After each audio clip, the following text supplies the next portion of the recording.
কী অবস্থা সবার? আজকে আমি একটা সিনেমার সেটে আসছি। এটা আসলে কোনো নকল সিনেমার সেট না, এটি আসলে তলেদো শহর, স্পেনের পুরোনো দিনের গল্প।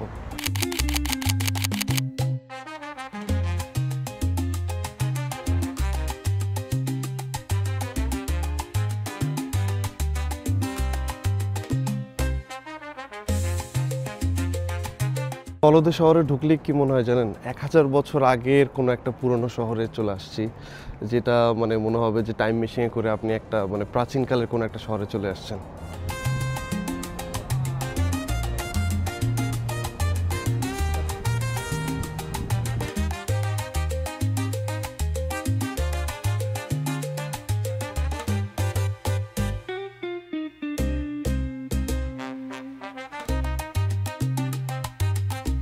এই ব্রিজটার উপরে হাঁটছি, এই ব্রিজটার নাম হচ্ছে পুয়েন্তা দে আলকান্তারা। এটাকে ফটোজেনিক ব্রিজও বলা যায়, কারণ এখানে বসে প্রপোজ করলে অবশ্যই 100% হ্যাঁই আসবে। আচ্ছা, পুয়েন্তা দে আলকান্তারা কিন্তু অনেক বড় একটা হিস্টোরি আছে। 104 থেকে 108 খ্রিস্টাব্দের মধ্যে রোমান সম্রাটের শাসনামলে কিন্তু এই ব্রিজটি বানানো হয়েছিল শুধুমাত্র তলেদো শহরটার সাথে তার আশেপাশের গ্রামগুলোকে কানেক্ট করা। এবং যদি ইতিহাস দেখি, এই ব্রিজটির কিন্তু অনেক সুন্দর একটি কাহিনী রয়েছে এবং যতবার যুদ্ধ হয়েছে এই ব্রিজটাকে কিন্তু আক্রমণ করা হয়েছিল। ইতিহাস বলছে বারবার এই ব্রিজটাকে ভাঙা হয়েছিল এবং বারবার গড়া হয়েছিল।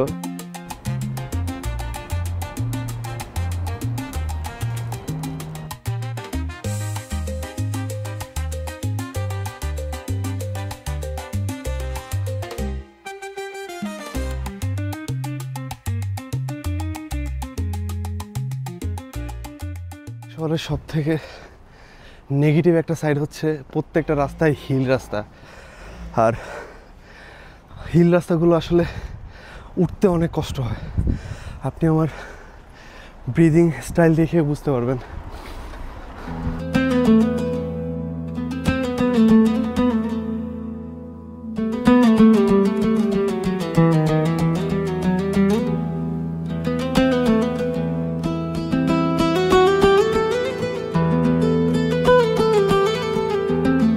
আমি এখন বর্তমানে আছি তলেদোর সব থেকে ব্যস্ততম একটি স্থানে, যে জায়গাটির নাম হচ্ছে সোকোদোবের স্কোয়ার। সোকোদোবের মানে হচ্ছে জোরো বা হাতির বাজার, এবং মধ্যযুগে কিন্তু এটি অনেক বড় একটি পশুর বাজার ছিল। তার পাশাপাশি শহরের প্রধান মিলনস্থান ছিল, এবং এখনও এই শহরে আসলে এবং এই জায়গাটিতে আসলে মনে হয় যে প্রাচীনকালেই আপনি বসে আছেন শুধুমাত্র মডার্ন জামা কাপড় পরা মানুষজন।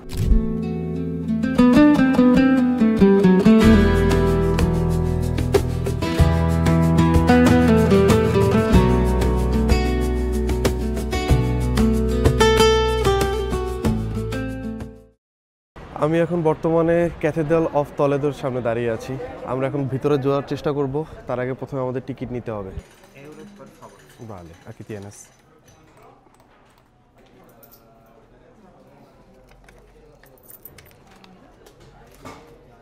Vale, muchas gracias.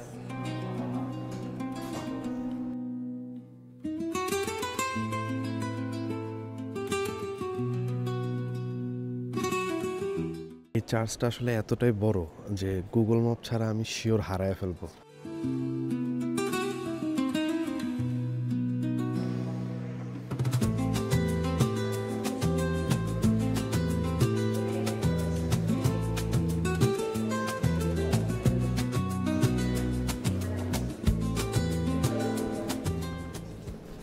এই ক্যাথেড্রালটি আসলে নির্মাণ কাজ শুরু হয়েছিল 1216 খ্রিস্টাব্দে, এবং রাজা ফের্নিন্দাদো ট্রেস এই সময়কালে এইটি বানানো হয়েছিল।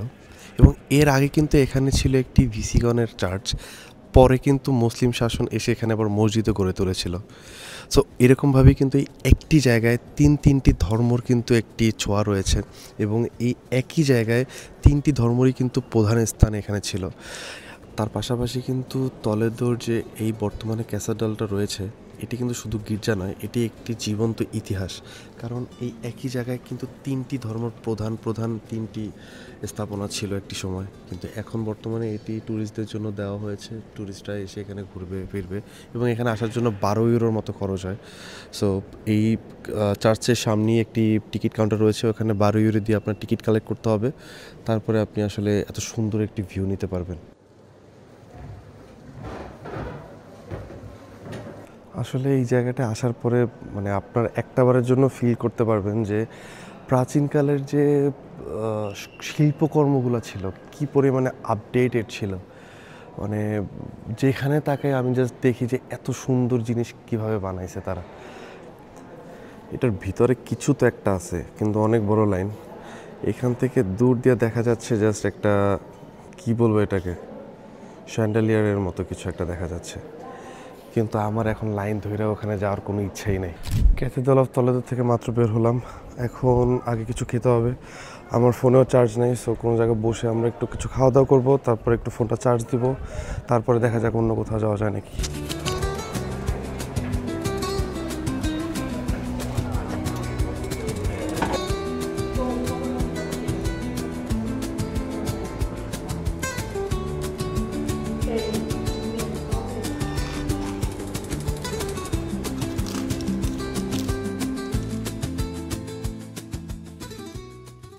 টলেডো কিন্তু দুইবার স্পেনের রাজধানী ছিল।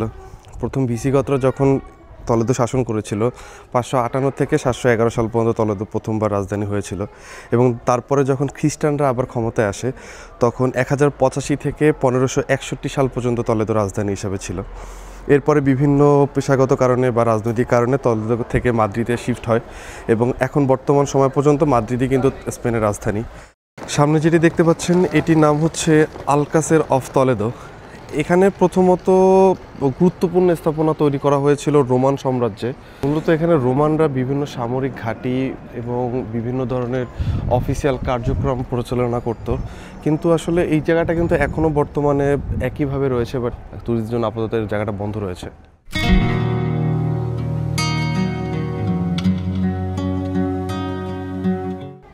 আমি কিন্তু এখন বর্তমানে একটি ছোট মসজিদে রয়েছি।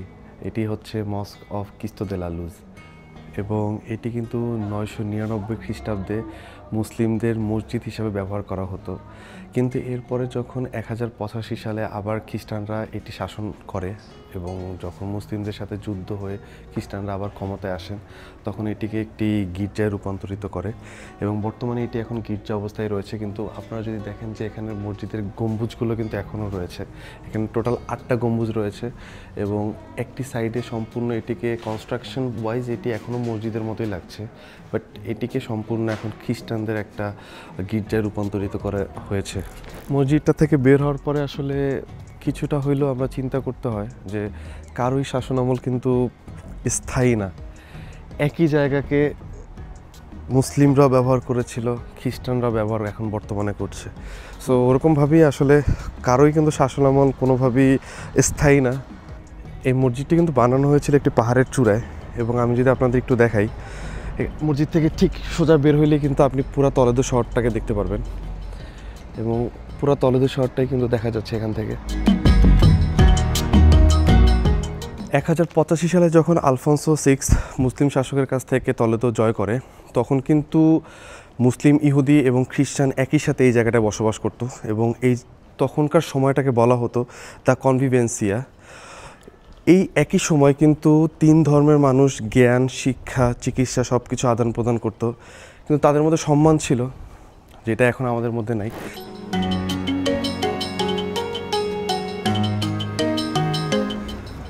যখন টলেডোর সিটি সেন্টারে এন্ট্রি করলাম, প্রচুর পরিমাণে এখানে গিফট শপ দেখতেছি।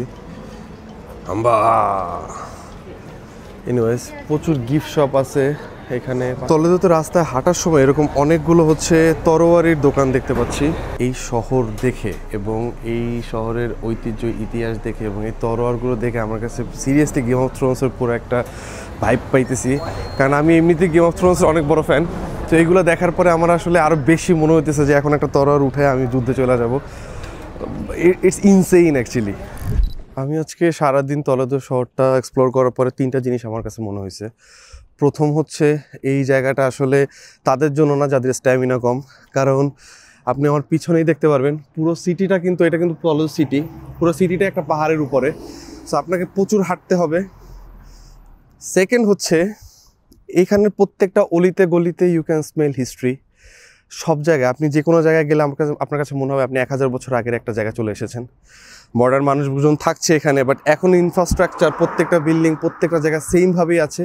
ওইটাকে নতুন করে তারা সাজায়, বাট তারা কোনো কিছু চেঞ্জ করে নাই, তারা এখনও কোনো কিছু ভাঙে নাই, তো সব কিছু আগের মতোই আছে। আর 3 নম্বর জিনিস হচ্ছে যে এখানে যে 3টা ধর্ম ছিল, খ্রিস্টান, মুসলিম, ইহুদি, 3টা ধর্মের ছাপ কিন্তু এখানে আছে। আর আমি এখন বর্তমানে যাচ্ছি একটা পাহাড়ের চূড়ায়, এটাও একটা মোস্ট ভিজিটেড প্লেস। আমি যদি আপনাদের দেখাই, এটা পুরাটা হচ্ছে নদীর পাড় ঘেরে একটা পাহাড় যাচ্ছে, এবং আমি এখান থেকে উঠা একেবারে ওই পর্যন্ত যাইতে হবে। সো পুরো পাহাড়টা আমার এখান থেকে ঘুরে ওখান থেকে গিয়ে আমার ওই পর্যন্ত যাইতে হবে। ওইখানে যাওয়ার পিছনে একটাই রিজন, সেটা হচ্ছে যে ওইখান থেকে নাকি one of the best sunset দেখা যায়, আর পুরো তলেদের শহরটাকে দেখা যায়। সারাদিনের যত ক্লান্তি ছিল না, জাস্ট এই একটা ভিউ দেখার পরে শেষ হয়ে গেছে, এবং ভিউটা হচ্ছে এটি।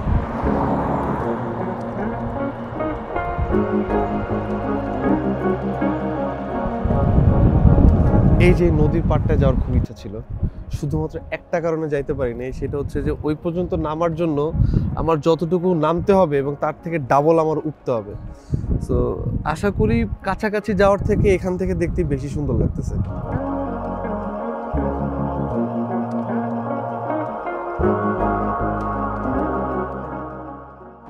আসলে সারাদিন আজকে এই শহরটা ঘোরার পরে একটা জিনিস আমার মাথায় আসছে, যে এই শহরটা আসলে সত্যি একটা ম্যাজিক আছে।